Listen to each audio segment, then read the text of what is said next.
Hi there, my name is Frank Ham, and I'm going to be doing you a informative speech on the Motorola Razr Razr Max HD cell phone, i.e. smartphone. Um, the Android Razr Max, in my opinion, is the best phone I've had so far, and I've had Androids before, I've had Blackberries, other Motorola phones, Nokia, and out of all of them I've had, Android's the best one. And this is what it looks like, front and back. It's a great phone, and I've had it for 4 months now. And in the 4 months, I charge it every other day, if not every two. Actually, it's been about every 3 days I plug it in and actually charge it. It lasts that long, and it doesn't matter whether I'm using it for phone calls or just general browsing of the internet. It's just a great phone. The usability on the phone, it's very user-friendly. It's got wonderful screen size,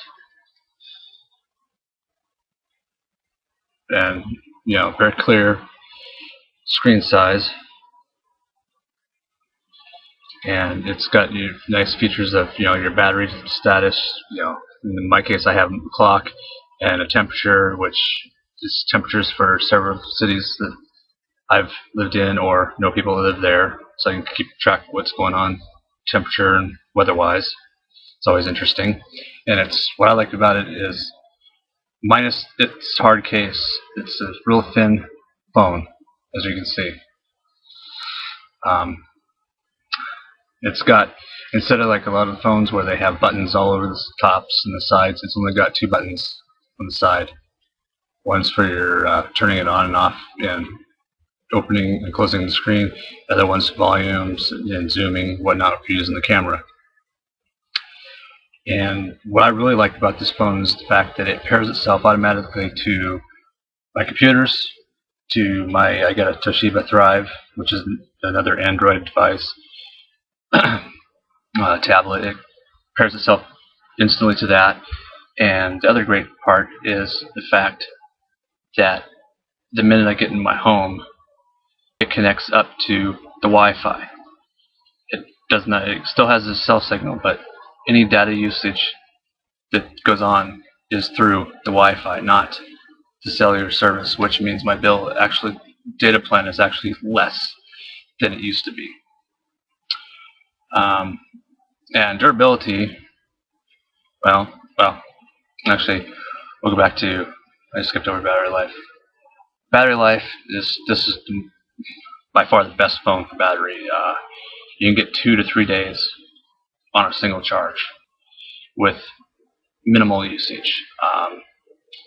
The best thing I like about it is the fact that it's got a bunch of power saving features in it that you can customize to however you want it to be. Whether you want it to where you're not using it, it goes into sleep mode until someone calls you.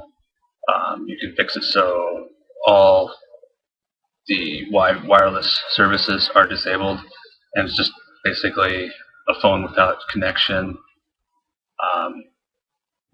Other aspects are you can fix it so the screen stays a really dim amount. I like the fact that I've got it's called passive lighting, where depending on how the background lighting is, the phone will change its screen brightness to match that, which is really nice. So a lot of phones that I've had, in a bright environment, you can't read the screen. And durability-wise, the phone itself, without the case I have, I think would probably be pretty delicate. I mean, it is a tough phone, but with the case that I have, this is the back part, this is the front part, this is the rubber part that goes around it, and it's got a nice belt clip, which I love. No longer do I have the phone stuffed in my back pocket and spend more time, trying to destroy it by sitting on it. But I'll show you what the phone looks like with everything in its case.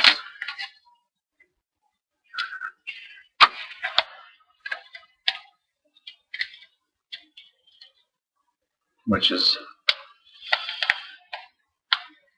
it just snaps together, and then the rubber sleeve goes around it, and both where the charging your charger and HDMI output are has a rubber seal, and the same with your headphones. And this is what the phone looks like with the case, and this is a tough case because I've managed to drop it at work a couple times now, and it just bounces along the floor. No damage, no harm. I mean, works great. The other nice thing is with the way that the case is designed, with this and this, is the moisture, dust, dirt, whatever else won't get into the phone. And it's still relatively easy. The case still makes it easy to take and access the phone functions. In conclusion, that my opinion on this phone is it's a wonderful phone, especially for those who don't have the budget to go out and spend the $500 or $600 or whatever it is now for an iPhone. And from what I've seen so far, it can do what an iPhone can do.